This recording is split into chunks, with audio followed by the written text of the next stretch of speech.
what's one of the pieces that you have to learn is I have to be technology driven, not solution driven. If I'm solution driven, then what I'm doing is I am limiting my initiative to the suite of solutions that are available, or the suite of products that are available in that solution. And the second you do that, what you've done, because you didn't rely on technology, think of it, it's like nailing your furniture to the floor.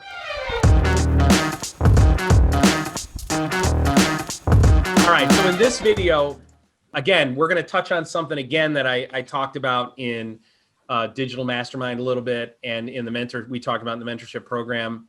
But this is a question that comes up quite a bit. So what I'm going to do is I want to start with the automation stack. Okay, so this is our nuts and bolts. This is our approach to solving problems. So the automation stack here on the left is the Industry 3.0 approach to digitally transforming, or IIoT, or Industry 4.0. Got all these layers of, there's software and hardware at each of these layers. Each layer is really, it's a functionality layer, but it's also segmented. Most of the time, these are operating on separate VLANs. They're architecturally separated as well. And remember, real quick, the Industry 3.0 way of solving problems is connect discrete connections. Take the PLC and connect it to the HMI or the OPC server. Take the HMI and connect it to SCADA. Take the PLC, connect it to SCADA. These are discrete custom connections. SCADA to MES, MES to ERP, ERP to cloud. All right. Number one, that is a solution-centered problem. Why? Because you have to understand the solutions that are being used, the individual software and hardware solutions that are being used at each layer of the stack in order for you to be able to connect everything together. So I've got to understand, I need to know control logics, how the tags are structured. I need to know Siemens and how their tags are structured. I need to know Modicon and how to query or pull Modbus. You have to know the individual solutions in order to be able to make the connection. So that's solution centered. So what's the approach that most people did? Hey, they went to Rockwell and they buy Rockwell Connected Enterprise, or which is a bunch of solutions underneath the Connected Enterprise handle to say, if I buy all these things, then I know they're going to play nicely with one another. The problem you run into is that no plant is filled with just one manufacturer's solutions. You have lots of solutions in there. The first time you decide to use a better product or a best-in-class product out there, you can't plug it into a Rockwell Connected Enterprise solution without a lot of labor and time. Okay. So the second thing I want to point on here is what is the manufacturing workflow. This is every single manufacturer. Doesn't matter who you are, doesn't matter what you make. Every manufacturer, this is that workflow. Okay. They sell stuff. They plan to make stuff. They execute the manufacturing of that stuff. That's your MES, that's your SCADA, that's your PLC, HMI. Then they inventory the stuff, and then they ship the stuff, and then they order materials, and they invoice and get paid for stuff, and then they repeat, rinse, wash, repeat. Okay. When you use the Industry 3.0 approach, okay, PLC, Edge, HMI, those discrete connections, that's the solution-centered approach. One of the most common statements that you hear is IIoT or Industry 4.0 solutions don't scale. It's true, they don't if you take the Industry 3.0 solution-centered approach. Okay, so I'm gonna talk about what's the difference between solution-centered and technology-centered right now. All right. So what we do when we solve problems, engineering problem statement, is we take a technology-driven approach to solving problems. So we start with our requirements, not the requirements the customer has, but the requirements for the technology. Okay. So let's say that you go to a traditional integrator, you go to a traditional engineering group or a manufacturer. The way that they're going to approach the problem is they're going to inventory everything they have, and then they're going to start to put a plan to connect everything together. How do I connect a control logics to Kepware? Okay, I got to buy the Allen Bradley control logics driver. I've got to install that driver. I got to create a channel. I got to create a device. And then I got to decide, do I want to do explicit OPC UA reads to the PLC from whatever client, OPC client's talking to it, or I got to put in a bunch of tags and then make references to those tags, in the NS equals 2, OPC item name structure, channel.device.tag, .folder.tag. I have to make all of these architectural decisions, right, for every single one of those connections. So when I'm connecting the SCADA to the MES, I got to say, well, okay, how does that MES talk to other things? Okay, how do I talk to other things from my MES system? Things like, how can I see what active work order or what the current OE calculation is? The first thing I've got to do is understand how that solution works. And then I've got to put in middleware between that solution and some other solution. That's solution driven, right? Rockwell, Siemens, Schneider, they are all what we refer to as vertically integrated automation companies. What they do is they have businesses at every layer in the stack, and then they make it easy to integrate those together. Okay. Vertical integration in regular business is I look at my value streams. I hate these terms, but you look at my value streams, and then what I want to do is I want to have a business stake in each value stream. That's vertical integration. Okay. In oil and gas, that would mean if I'm a vertically integrated oil and gas company, it means that I have a business stake in drilling. That is, or I have a business stake in acquiring assets, drilling on those assets, producing the oil and gas on those assets, transporting the oil and gas to other places, then refining it, and then I have gas stations. That is a fully integrated business, right? A vertically integrated business. But if I'm not vertically integrated, I may only have one of those business. I may only produce, and then I sell to somebody else who does the transport or does the refining, right? Rockwell is a vertically integrated company. Siemens is a vertically integrated company. Schneider is a vertically integrated company. Inductive automation is not. Inductive automation is an automation company, but they're not vertically integrated. They make one solution, and that solution only fits at this MES SCADA layer. They don't make PLCs. Rockwell makes PLCs. Rockwell also makes software in the middle. So what Rockwell does is the solution-driven approach is they just make it so that all the things that they're vertically integrated with and their partners, the Rockwell, I think they call them Rockwell Solutions Partners or whatever, their partners all play nice together. So like Mettler Toledo is a Rockwell partner. Mettler Toledo, in order to make it so that their scales work natively with ControlLogix PLCs, they write an add-on instruction that you can just install in a ControlLogix PLC, and they are integrated. Okay. But the problem you run into is when you don't buy a Mettler Toledo scale. Okay. So if I want to integrate a Mettler Toledo scale with a ControlLogix PLC, I'm good, because Mettler Toledo is a Rockwell partner, and you can install their add-on instruction, and you can write the logic to read the scale easily. If my scale doesn't do that, then what I've got to do is bring in an integrator who can look at the cut sheets from this scale, look at the status word, look at the input word, look at the output word, break that word into the individual elements, both the words and the bits, and then write ladder logic that can then decode anything it consumes from the scale to get your weight, and also send back information like tear the scale, that kind of stuff. That's where the solution won't scale, right? If I buy ControlLogix PLCs and I buy 100 different types of scales, then I've got to integrate, and they don't have add-on instructions for ControlLogix PLCs, then I've got to spend engineering the exact same amount of engineering time for all 100. If I buy a Mettler Toledo scale, all I got to do is install the add-on instruction, make a quick change, put it on the network, and now it's working and I can read it. Okay. But that's solution driven. By picking the Rockwell Connected Enterprise solution, you are limiting yourself, if I don't want to spend a ton on engineering, to the Rockwell partner. But here's the problem. The Rockwell partner may not make the best scale, or they may not make a scale that has the resolution you're looking for.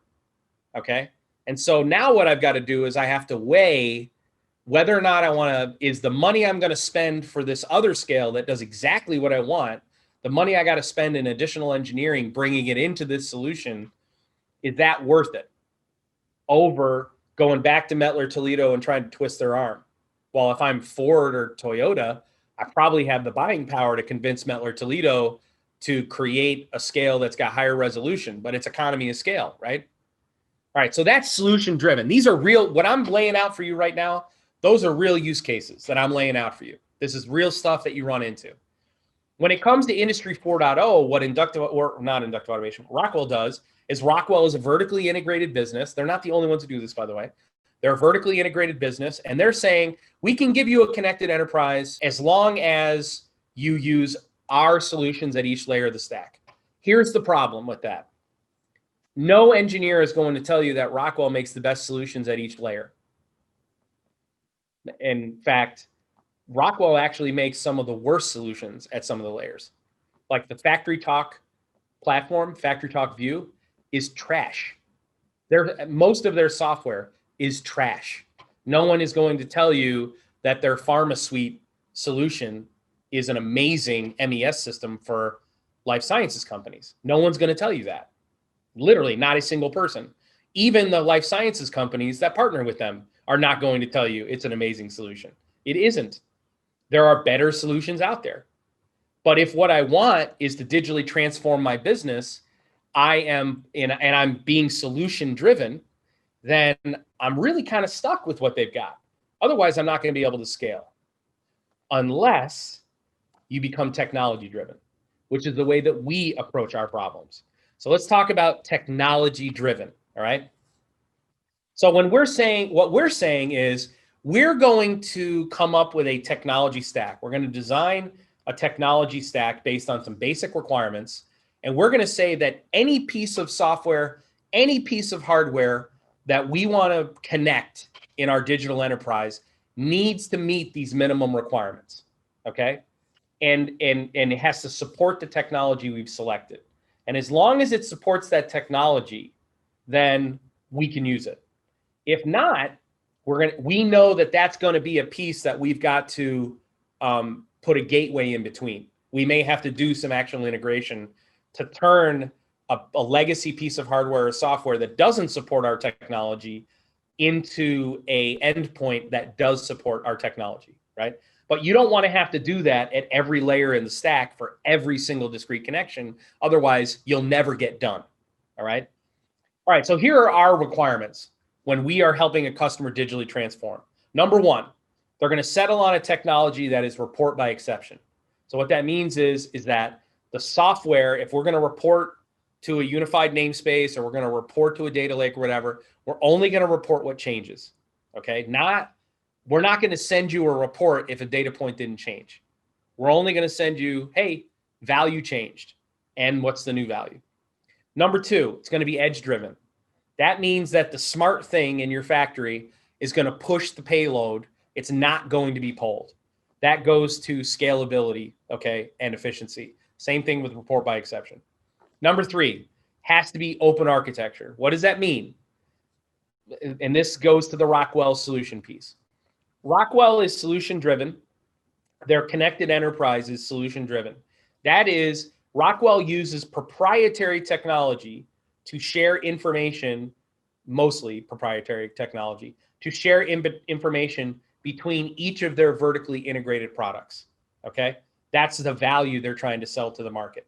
What they don't ever mention is that the ease of sharing information between our vertically integrated products does not extend to anything that we don't own or someone we don't partner with. Okay, and to put this in perspective, that would be the equivalent of saying that my computer only is plug and play with a keyboard from this specific manufacturer.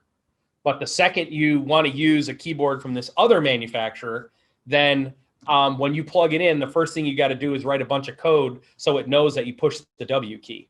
Okay, I mean that's what we're talking about here. That's the difference. All right, and so open architecture is it's accessible by all consumers. That is, we're using technology. That is, we're using protocols or transport layers, or we're using standards that make it so that anything can talk to it. Okay, and then lastly, it's lightweight. That is, the technology we pick it's not going to take down our network. So here's some of our examples of what the technology we select. We select MQTT most of the time, either 3.1.1 compliant, Spark B or Spark A, or a combination of all three. There are other ones. AWS has a standard for MQTT. There, sometimes we can develop a technology stack that says, as long as you can speak any of these 5 standards, or you're structured and any of these 5 MQTT standards, you're good. Okay.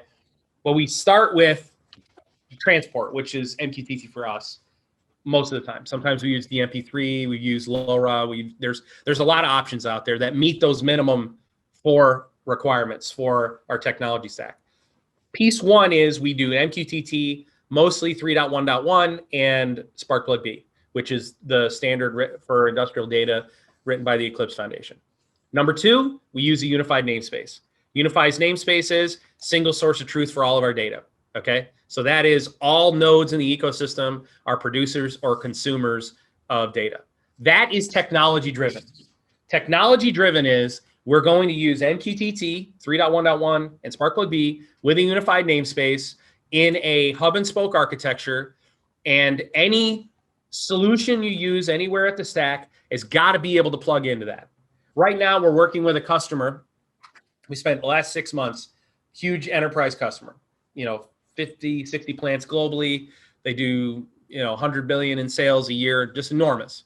They spend an absolute fortune on digital transformation. Huge. I mean, we were calculating their budget's got to be 100 mil to 250 mil a year just for digital transformation.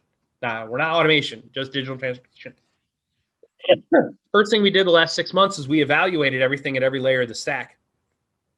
We picked out the things that are going to be plug and play with our technology stack, and our proof of concept will be based around that here, because we can do short time to value. And then what we're going to do is we'll figure out how to bring in all the other legacy stuff using gateways in the middle later on. Okay, but that's technology driven versus solution driven. So what's the value when we do that? Well, here's the value. The second we go technology driven from solution driven, we end up with this.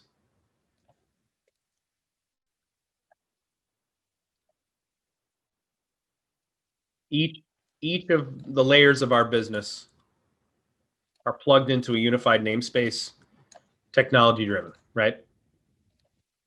With this particular customer, we're going to start with MES, SCADA, and everything else will be disconnected. When we go from solution driven to technology driven, this is what we get. Okay. When we add later on, when we add in a new solution, the first question we ask is, does that solution meet our minimum technical requirements? Yes, it does. And then we plug it into our ecosystem. Let's say that it doesn't. Let's say, for example, you're using SAP. Well, then what we may end up doing is we may end up having a discrete connection between the ERP system and the MES system, which does support our technology. And then we have the MES system send us the ERP data. But further on down the road, when they decide to replace their ERP system, what we do is we get rid of this connection, or we could still keep it if we want to, and then we make this connection. As long as when we go and spec our solution, it meets our minimum technical requirements. And this is a question that comes up often, is because people will say, Walker, that's great, but I don't know any ERPs that support MQTT. Great.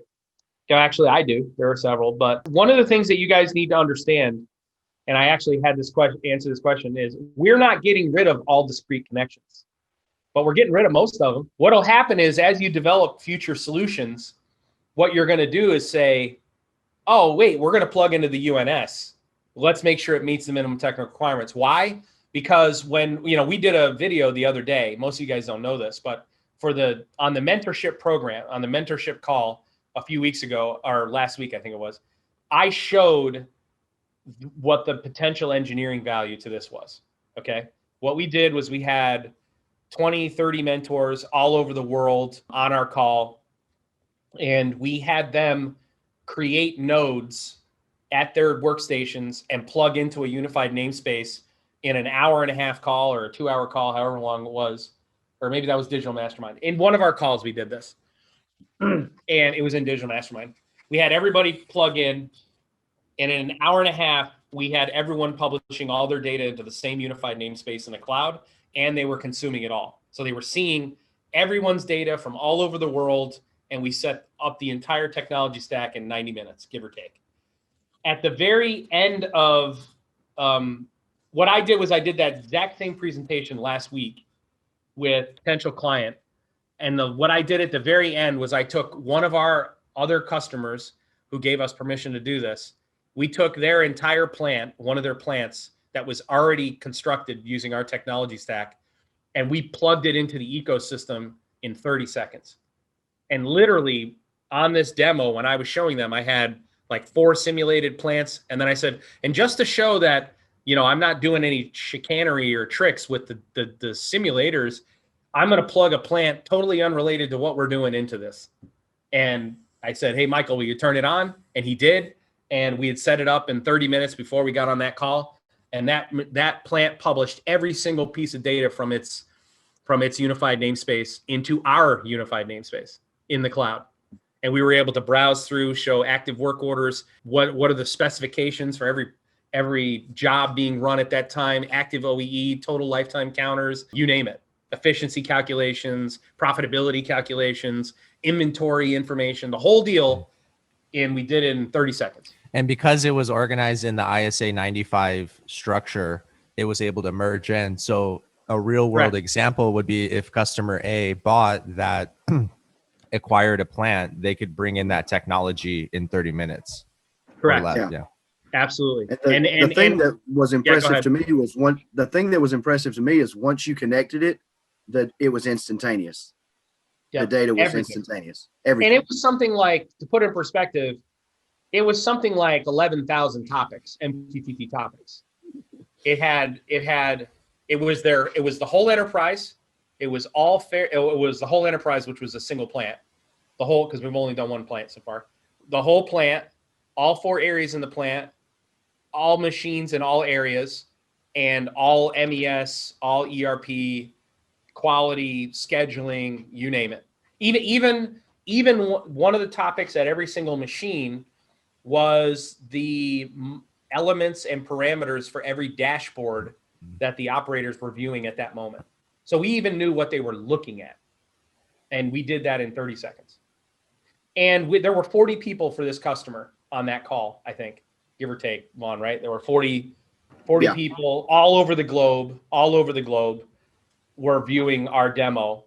And these are very smart, very talented, went to great schools, you know, and you could hear the light bulbs going off. I got a message last night from one of our engineers saying, hey, listen, man, the guys in country X for this company fell out of their chairs when you did that. I just found that out. Yeah, he told me that last night, messaging me. When we did that, they fell out of their chairs. So what we're doing here, you know, when we're talking about this. Right. That's why we created Mastermind. Right. That's the reason we created Digital Mastermind. And it's the reason we have the mentorship program. The mentorship program is so we can train the engineers so that they can do this kind of stuff. Digital Mastermind is so that we can train the professionals so that they can manage these types of projects.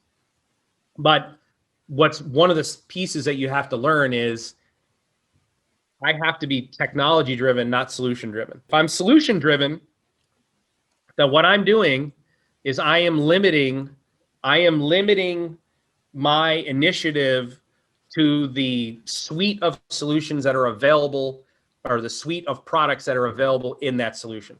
And the second you do that, what you've done, because you didn't rely on technology, you relied on, you know, someone to, you know, I mean, think of it. It's like nailing your furniture to the floor. Right. You know what I mean? Like, you don't have any options. I can't take this chair out of the room and put it into another room. And, you know, what you've essentially done is nailed all your furniture to the floor. You can't move it. You know, you've got functionality, right? You've got the functionality of a chair. You got the functionality of a bed, but you don't have any options with it. Yeah. Right. This is why Mastermind tickets going back on sale November 1st. We have all the recording. It's going to be a full digital course experience going back on sale November 1st. We'll have the link down below. Mentorship sign up. We're going to open mentorship back up like 2021, right around the very first of the year. That way, the very first initial group of mentees will have gone through step 1. They'll be starting step 2. Maybe some of them will be done with step 2, but we're going to open it back up 2021. So sign up to be notified when we release those, when we open up registration again.